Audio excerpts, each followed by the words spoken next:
for being here. My name is Sally Bradshaw, and I'm the chair of the Tallahassee Healthcare Board of Directors. And on behalf of our 6,000 healthcare workers, we have a responsibility to open the hearing today. TMH wants to extend our prayers and love to the patients and families impacted by this tragedy. The larger FSU community, Dr. McCullough, who is with us today, faculty, staff, and students. This has been an incredibly difficult time for our community. We're here today to provide an update on the medical response to the tragedy that occurred on the FSU campus yesterday. Our goal is to be transparent, informative, and respectful to those impacted, while also protecting patient privacy. I want to take a moment to thank the first responders following the tragic incident that occurred on the FSU campus yesterday. Our goal is to be transparent, informative, and respectful to those impacted, while also protecting patient privacy. I want to take a moment to thank the first responders, law enforcement, and emergency personnel whose swift actions helped save lives. Our emergency room and trauma team are the very best, and their dedication to this community is really without equal. It's just one example. In the last 24 hours, we've had so many additional physicians, nurses, and other healthcare workers not on shift come in to volunteer their time to make sure that all our patients are getting the best possible care. Joining me today are key members of our medical team who have been directly involved in the response efforts. They'll share updates on patient conditions, they'll explain the medical protocols we have followed, and answer questions as appropriate. But first I want to invite Dr. Richard McCullough, President of FSU, to make a few brief remarks. Dr. McCullough.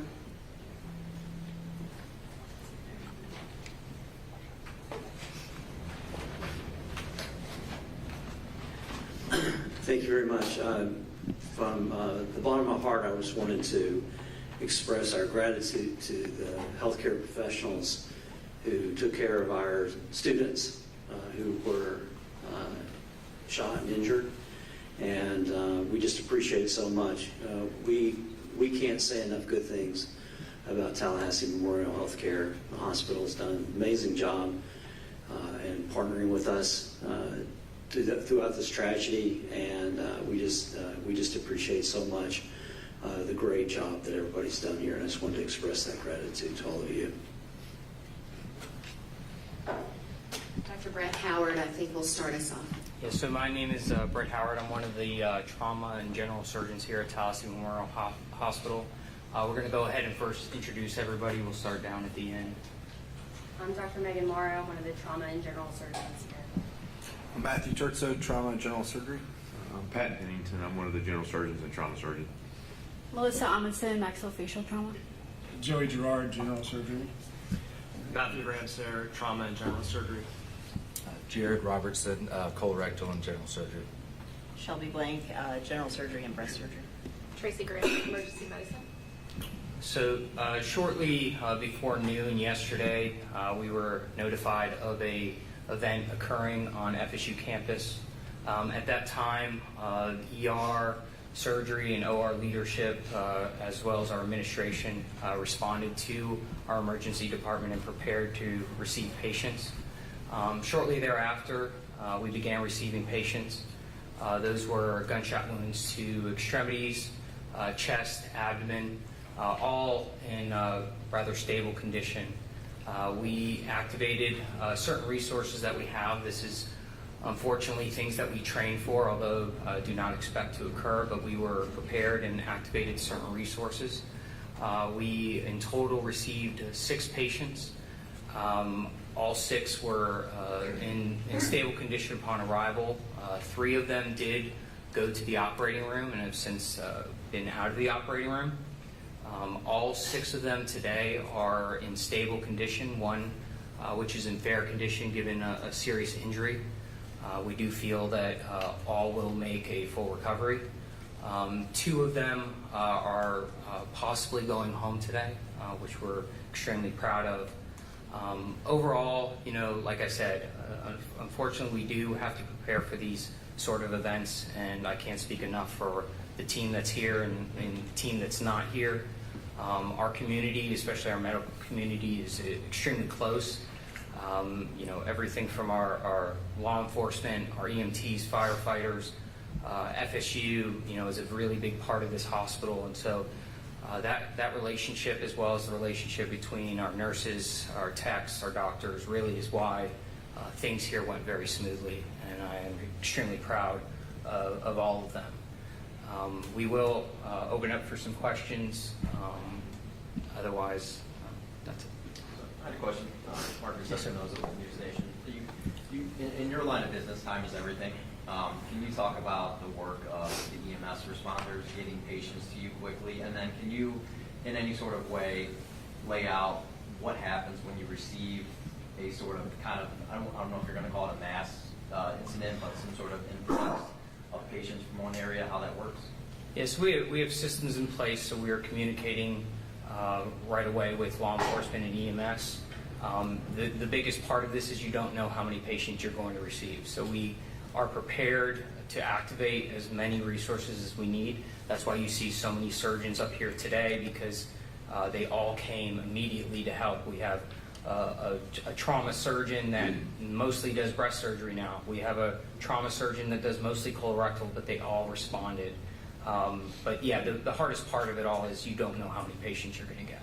Dr. Howard, can you talk with respect to patient confidentiality about the types of injuries that you were able to treat? I mean, you have a variety of different surgeons up here from a variety of different disciplines. So what kind of injuries were you faced with? Yeah, so Dr. Ramsey, if you want to give a little more detail on that. We faced injuries that involved the torso and extremities, some of which require surgery, some of which can be managed without surgery.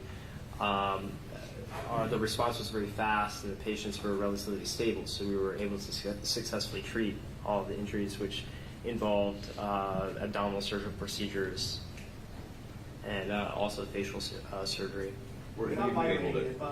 Are you able to tell us ages of any of the victims, any sort of demographic information? No, sorry, we can't give you any of the specific age details or details related to the patients. Were any of you able to talk to any of the patients and describe their attitude coming in? Obviously, they're shock and trauma, so what was that like?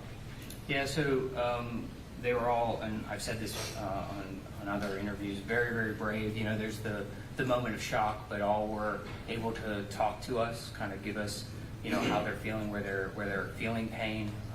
But all of them were very clear-minded and able to converse with us. Trying to get some clarity on the number. You said 6 total victims treated here. Does that include the suspect, or is he treated elsewhere? And were all of these gunshot victims? Yeah, so 6 patients. That's all I can tell you. Were they all gunshot victims? Yes. Doctor, can you clarify when you say fair and stable, is one worse than the other at this time? So one we'll say is fair, mostly because of some of the symptoms related to the seriousness of their injury, but still should make a full recovery. We keep hearing from students on campus that this has shattered their sense of safety and security. I'm wondering how you guys are doing after you've gone through what you went through, and also, I was here in 2014 for the mass shooting then. I'm wondering if any of you were here as well, and what that's like to go through several mass shootings. Dr. Blank? I was, it was, obviously a little more of a limited situation, but I think, unfortunately, traumatic violence is something that goes on, whether it's a few over the course of a weekend versus many compressed into a couple of hours. Obviously, this gets a lot more attention than the injuries and the gunshots that happen on any given weekend in any given community. So I think it's, it's something, unfortunately, you don't ever want to be inured to. But I think that, we were very lucky. Obviously, this was catastrophic, but given the numbers of students in that compressed area, the recipe for disaster is very scary. So were you here during 2014?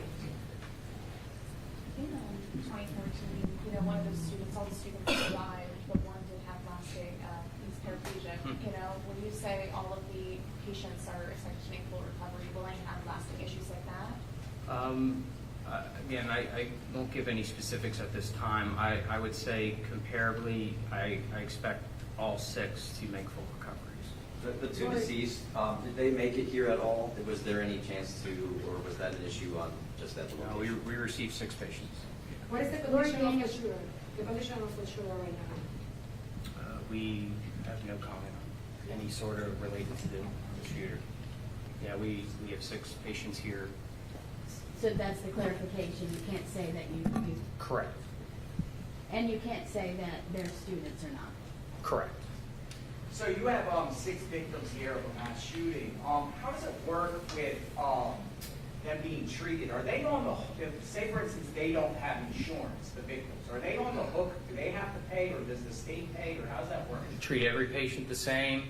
All of that is handled separate from what we do. So yeah, again, we don't check insurance cards. As far as the injuries are concerned and the caliber of weapon used, could you get into those details at all? Were there multiple types of calibers? I only say this because there was an eyewitness who told me they believe they heard 2 different types of guns used by the gunman. Yeah, I don't have any specific information on The that. patient was in fair condition. Was that the one who required facial surgery, or you will say? I can't speak to that. Sorry. Is there a patient that required facial surgery? Yes. What would you say you learned from that event? I mean, because you guys, I think every time something happens, I'm sure you guys regroup, talk about it, and then, try to implement, God forbid it happens again. What was this like for you guys? I'll say our system worked. We at least do 1 simulation a year. Again, we were prepared. We always like to say we learned something from every sort of interaction and any sort of event. So, but if anything, I'm just proud of everybody. I think what speaks to it is the relationship we have with our entire staff, with our hospital, and just the importance of continuing to practice. 1 simulation a year, is that table exercises, or do you have people wheeled We in? do a full event. Full event. What are the differences or similarities between reality and exercise? Well, you can never replicate what just happened yesterday without living it.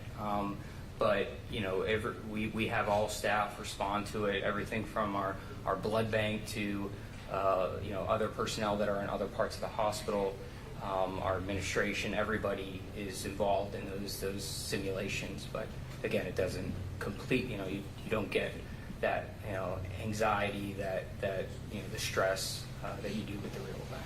Doctor, when you talk about injuries to the face and the torso, how fortunate are some of these victims to be able to walk away and make a full recovery? Yeah, so definitely very fortunate. Dr. Amundsen is our oromaxillofacial surgeon, so I'll let her speak a little bit more without going into details related to that. I'm sorry, what kind of question do you have? How fortunate are some of these victims to walk away being able to make a full recovery, even though they receive wounds to the face and the torso?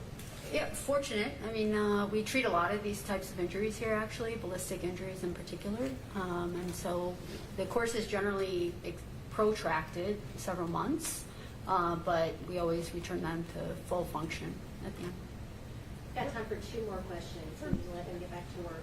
Members of the community, I mean, is there, if they want to help, is there blood that's needed, or just how can they try to involve themselves? No, I'd say at this point, the best thing for the community is, just support each other. We know that there's a lot of advocates out there. We know we have our chaplain services. We have a lot of services to kind of cope with what's just happened. So we don't need any sort of blood donations, although I always say go out and donate blood. But yeah, nothing like that.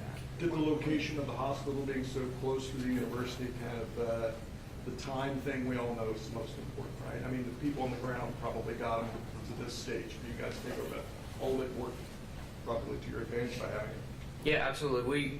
We are a level 2 trauma center, the only within a certain distance, in the Big Bend. So we know what role we play.